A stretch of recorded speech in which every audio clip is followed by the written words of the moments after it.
Fourth views, चौथा विचार, बाकी ठीक। तारीफ से विफर पड़ता है विपक्ष। जी हाँ, जिस नरेंद्र मोदी के खिलाफ तमाम विपक्ष एकजुट होकर उन्हें सत्ता से बेदखल करने की कवायद में जुटे हुए हैं, वही विपक्ष जब तक नरेंद्र मोदी की रणनीति में ऐसी घिर जाती है कि उसे न उगलते बनता है न निगलते बनता है, साफ छुछुंदर जैसी स्थिति हो जाती है। आप देख रहे हैं इंडिया पॉलिटिक्स, फोर्थ व्यूज, मैं उपेंद्र कश्यप। नरेंद्र मोदी ने अशोक गहलोत की तारीफ की। राजस्थान के मुख्यमंत्री हैं। राजस्थान में कांग्रेस राजनीतिक संकट का सामना कर रही है।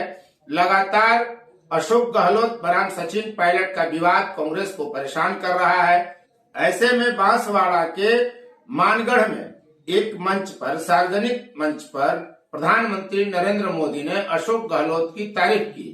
कोरोना काल में भी राजस्थान मॉडल की उन्होंने तारीफ की थी, तब इतना बवाल नहीं हुआ था जितना अब बवाल हो रहा है। इसके पीछे माना यह जा रहा है कि सचिन पायलट को कांग्रेस नेत्री सोनिया गांधी, प्रियंका गांधी, राहुल गांधी और मल्लिकार्जुन खड़गे जो नए अध्यक्ष बने हैं की तरफ से कहीं न कहीं संकेत मिला है कि सत्ता अब आपके हाथ में दी जाएगी। पिछला राजनीतिक घटनाक्रम आपको याद ही है, जब सत्ता का संघर्ष इतना तीखा हो गया कि बाद में अशोक गहलोत को लिखित पर्ची ले जाकर और सोनिया गांधी से माफी मांगनी पड़ी थी। उन्हें राष्ट्रीय अध्यक्ष बनाने चली थी कांग्रेस और इससे वे सीधे इनकार न कर उन्होंने मुख्यमंत्री बने रहना ही बेहतर समझा बनिस्पत राष्ट्रीय अध्यक्ष बनने के। नतीजा सत्ता का संघर्ष तीखा हुआ। लगा कि सत्ता अब बदलेगी, कुछ हुआ नहीं और अशोक गहलोत मुख्यमंत्री बने रहे। उन्हें जादूगर कहा गया राजनीति का। आज इस जादूगर पर नरेंद्र मोदी की जादू चल गई है, काला जादू, या नरेंद्र मोदी पर अशोक गहलोत की जादू चली है, यह आने वाला वक्त बताएगा। सवाल यह है कि नरेंद्र मोदी ने तारीफ क्यों की? क्या नरेंद्र मोदी ने एक नई रणनीति बना रखी है विपक्षियों को निपटाने के लिए? नरेंद्र मोदी ने जिस तरह से तारीफ की, उसके बाद बिफर पड़े सचिन पायलट और कहे कि यह तो राजनीतिक अनिर्णय की जो स्थिति है कांग्रेस में, उसे शीघ्र खत्म किया जाना चाहिए। इसे रोचक घटनाक्रम बताते हुए उन्होंने बड़ा दिलचस्प डेवलपमेंट बतलाया और कहा कि पीएम द्वारा मुख्यमंत्री का तारीफ किए जाने को हल्के में नहीं लिया जाना चाहिए। गुलाम नबी आजाद की घटना का उन्होंने उदाहरण दिया।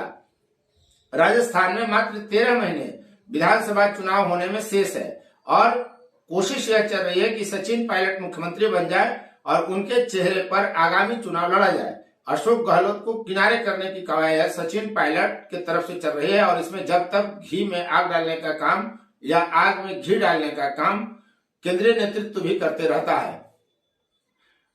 प्रधानमंत्री की तारीफ के बाद जो स्थिति बनी, उसमें मंत्री हैं राजस्थान के महेश जोशी। उन्होंने कहा कि अपनी वफादारी साबित करने के लिए किसी के सर्टिफिकेट की जरूरत मुख्यमंत्री को नहीं है। उन्होंने विनम्रता से माफी मांगकर जनता में अपना कद बड़ा कर लिया है। ये मंत्री ने मुख्यमंत्री के पक्ष में सचिन पायलट के खिलाफ बयानबाजी की। उसके बाद मुख्यमंत्री खुद अशोक गहलोत आते हैं और उन्होंने बिना किसी का नाम लिए कहा कि जिन लोगों को बिना रगड़ाई किए ही मिल गया है पद, वे लोग जल्दबाजी कर रहे हैं। जल्दबाजी करेंगे तो ठोकर खाएंगे। यानी साफ साफ उन्होंने सचिन पायलट को ही चेतावनी दी कि आप जो शीघ्रता में है मुख्यमंत्री बनने के, इसका आपको नुकसान होगा। दूसरी तरफ चर्चा यह है कि राहुल गांधी भारत जोड़ो यात्रा के तहत जब राजस्थान पहुंचने वाले हैं एक पखवाड़े बाद, तो वहां पहुंचने से पहले राजस्थान का राजनीतिक संकट जो कांग्रेस का अंदरूनी मामला है, उसे समाप्त कर दिया जाए। क्या यह सब संभव होगा? क्या गुलाम नबी आजाद और अमरिंदर सिंह की राह जा रहे हैं अशोक गहलोत?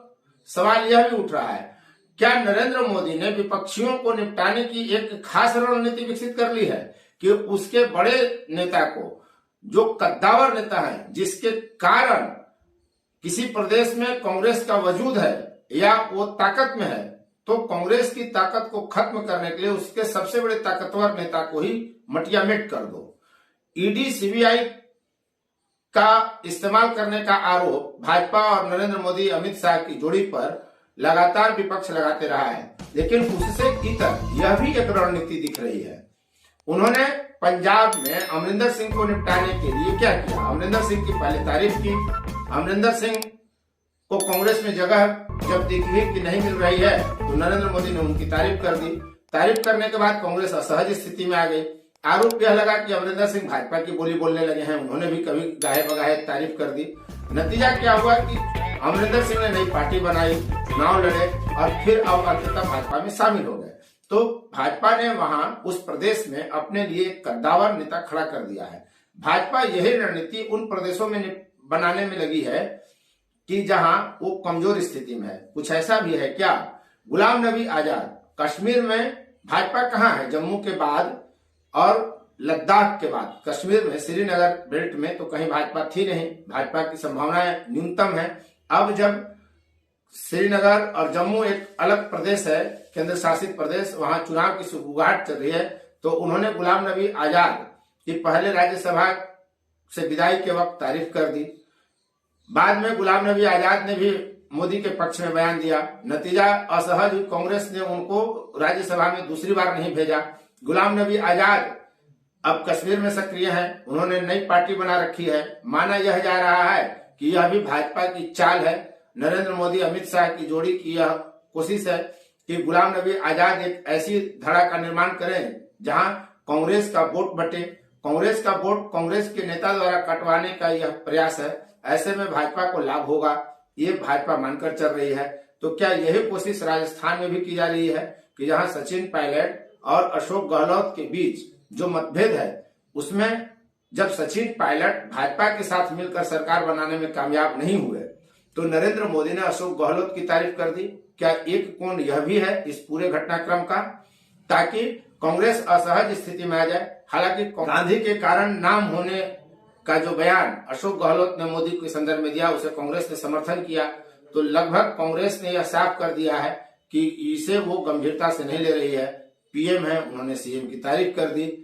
लेकिन जो स्थिति बन रही है, क्या इस मामले में सचिन पायलट उतावलापन दिखा रहे हैं, शीघ्रता कर रहे हैं, या अशोक गहलोत डबल गेम खेल रहे हैं कि सचिन पायलट शांत रहें और नेतृत्व उनको सीएम बनाए रखे? यदि ऐसा कुछ नहीं होता है, सीएम की कुर्सी जा सकती है ऐसा दिखे, तो जो काम सचिन पायलट नहीं कर सके वो काम अशोक गहलोत कर दें, सत्ता बदल दें, गठबंधन भाजपा के साथ कर ले और खुद मुख्यमंत्री बने रहें और भाजपा का समर्थन प्राप्त कर लें। तो कहीं यह सब भी कोशिश चल रही है क्या? राजनीति में कुछ भी हो सकता है।